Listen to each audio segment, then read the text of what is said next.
بھارت کس طرح انوالو ہے، اور یہ بات صرف ہمارے سامنے نہیں بلکہ دنیا کے سامنے بھی شواہد اور ثبوت کے ساتھ ثابت ہو چکی ہے۔ بھارتی فوج کا ایک اور عمل جو کل کی شب کو دیکھا گیا کہ کس طرح پاکستان میں مختلف مقامات پر مساجد کو نشانہ بنایا گیا، قرآن پاک شہید کیے گئے۔ آپ کو اس سلسلے میں ایک اور کلپ دکھانا چاہوں گا۔ آپ مجھ سوال یہ ہے کہ وہ کون سا دنیا میں مذہب ہے، وہ کون سی انسانیت ہے جو اس بات کی اجازت دیتی ہے کہ اگر آپ کسی اور کی عبادت گاہوں کو، ان کی مقدس کتابوں کو شہید کریں اور اس کی بے حرمتی کریں؟ کیا اس کا کوئی تعلق ہے انسانیت سے؟ ایک اور بات جو قابل ذکر ہے وہ یہ کہ جب یہ حملہ ہوا تو پاکستان کی افواج نے اس بربریت کے جواب میں اپنے دفاع میں صرف اور صرف ملٹری ٹارگٹس کو چنا، نہ کہ بزدل دشمن کی طرح شہریوں کو اور معصوم لوگوں کو نشانہ بنایا۔ And an important point to note is کہ یہ وہ ملٹری ٹارگٹس تھے صرف who explicitly were employed to attack Pakistan's sovereignty, soil and the citizens of Pakistan۔ اور یہ بات بھی آپ نے دیکھی کہ 6 اور 7 کی درمیانی شب جب دشمن اپنے ہتھیاروں سے لیس اپنے تیاروں کے ساتھ at a time and place of its own choosing once it came، تو پاکستان کی بہادر ایئر فورس نے کس طریقے سے اس کے جدید تیاروں کو زمین کی دھول چٹائی۔ 3 رافائل، ایک Su-30 اور ایک MiG-29 تباہ کیے گئے۔ یہ آپ سب نے دیکھا۔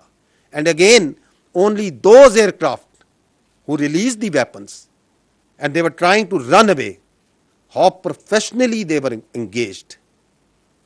تو آپ شاید ہی ایئر کمبیٹ میں اس طرح کی پروفیشنلزم اور ریسٹرینٹ کی کوئی مثال پہلے ملتی ہو۔ We all are proud of our air force. یہاں یہ بات جاننا بھی ضروری ہے کہ ادر دین ایئر، دشمن کی جانب سے لائن آف کنٹرول پہ اور ورکنگ باؤنڈری پہ، جیسا کہ میں نے آپ کو پہلے کہا، بلا اشتہار فائرنگ اور سیز فائر وائلیشنز کا ایک سلسلہ جاری ہے، جس کے جواب میں پاکستان کی فوج برابر دشمن کو جواب دے رہی ہے، اور اس کی بھاری نقصان نہ صرف پہنچایا جا رہا ہے بلکہ اس کی متعدد پوسٹوں کو تباہ بھی کیا جا چکا ہے۔ اس سلسلے میں صبح جو میں نے اپڈیٹ دیا تھا آپ کو، اس کے اندر کچھ پوسٹ دکھائی گئی تھی۔ I will give you a further bigger longer update right now, جس کے اندر مزید پوسٹ کو بھی شامل کیا گیا ہے۔ آپ کو میں یہ بتانا ضروری سمجھتا ہوں کہ الحمدللہ ابھی تک ان تمام انگیجمنٹس میں پاکستان کی افواج کی کوئی کامبیٹ کیجولٹی نہیں ہوئی ہے، اور نہ ہی پاکستان ایئر فورس کا کوئی طیارہ اور ایسٹ اس کو کوئی نقصان پہنچا ہے۔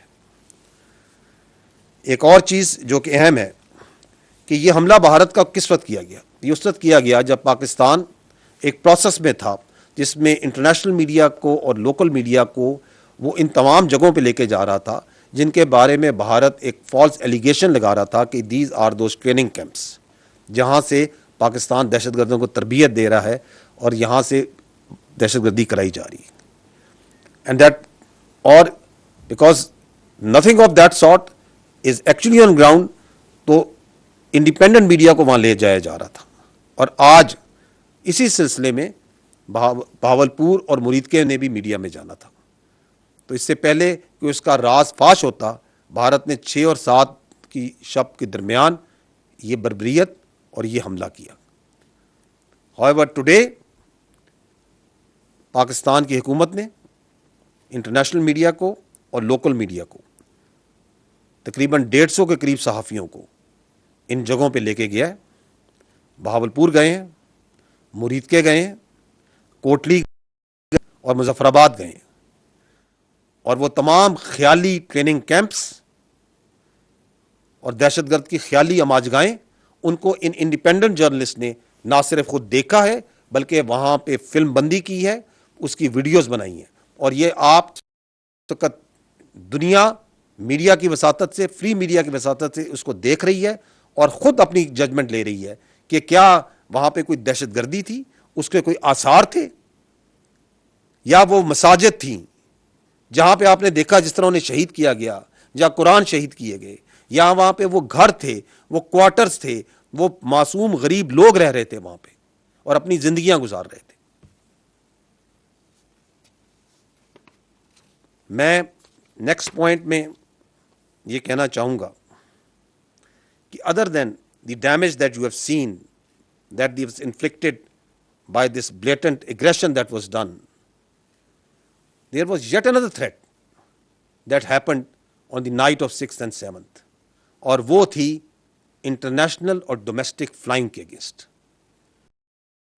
کس طرح جب یہ ایئر سے اٹیک لانچ کیا گیا تو اس وقت 57 فلائٹس ور ان ایئر. آپ اس کلپ, آپ اس شارٹ میں دیکھ سکتے ہیں کہ دیر ور ملٹیپل فلائٹس جو اس وقت ایئر میں تھیں, اور اس میں جو سینکڑوں ہزاروں جو مسافر تھے, their lives were put in grave danger.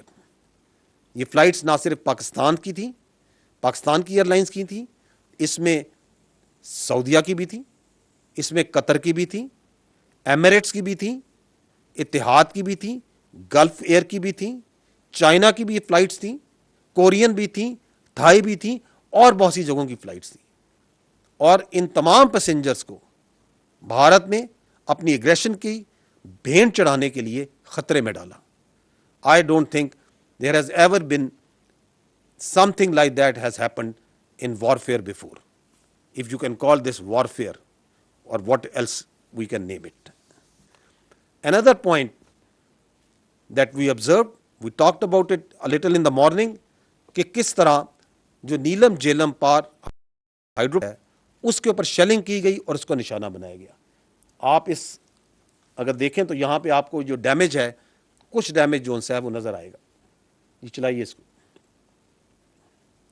تو یہ نیلم جیلم پروجیکٹ جو نوسیری ڈیم ہے, یہ وہاں پہ آپ کو نظر آ رہا ہے کہ کیسے اس پہ شیلنگ کی گئی ہے.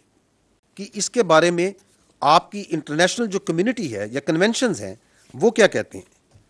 آئی will take a minute so as to bring to your notice کہ article 54 of the 1977 additional protocol 1 of Geneva convention, کیونکہ یہ کچھ کنونشنز ہیں, کچھ نارمز ہیں جس کے مطابق تمام ممالک ایک دوسرے اس آرڈر میں زندہ ہیں. تو آرٹیکل 54 جنیوا کنونشن کا کیا کہتا ہے؟ وہ کہتا ہے it is prohibited to attack, destroy, remove or render useless objects which are indispensable to the survival of the civilian population. اور اس میں سچ ایز میں وہ کہتا ہے that includes drinking water installations and supplies and irrigation works. اور اسی اور additional protocol 1 of Geneva convention کا آرٹیکل 56 ایون مور ایکسپلسٹلی کہتا ہے works and installations containing dangerous forces, namely dams, dikes and nuclear electrical generating stations shall not be made the object of attack, even where these objects are military objectives, if such attack may cause the release of dangerous forces and consequent severe losses amongst the civilian population. یہ وہ conventions ہیں جن کے ذریعے آپ, میں اور مہذب دنیا ایک دوسرے کے ساتھ رہنا پسند کرتی ہے اور رہتی ہے. اور جب آپ ہائیڈرو پاور اسٹرکچرس کو, جب آپ ڈیمز کو نشانہ بناتے ہیں تو you are in blatant violation of all these norms.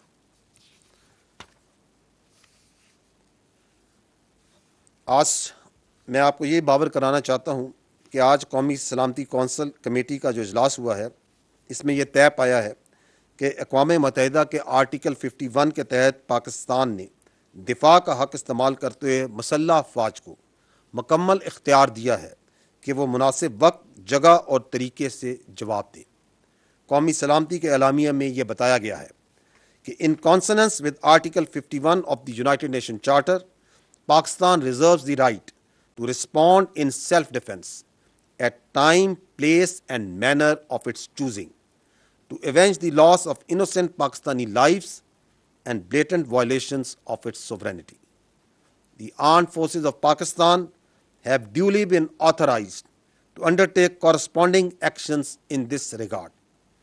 Pakistan remains committed to peace with dignity and honor, and reiterates that it shall never allow any violation of its sovereignty, territorial integrity, or permit any harm to its proud people.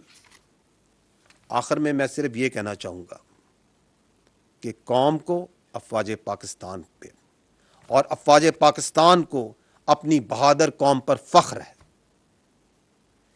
اور دونوں اس طرح متحد ہیں اس بھارتی جارحیت کے خلاف، اور ہم اپنے اس عزم کا اعادہ کرتے ہیں کہ ہماری امن کی خواہش، ہماری امن کی شدید خواہش کو کبھی بھی کمزوری نہ سمجھا جائے، کیونکہ اپنے عوام کے تحفظ پر، اپنی زمین کے تحفظ پر افواج پاکستان کبھی کوئی سمجھوتا نہیں کریں گی۔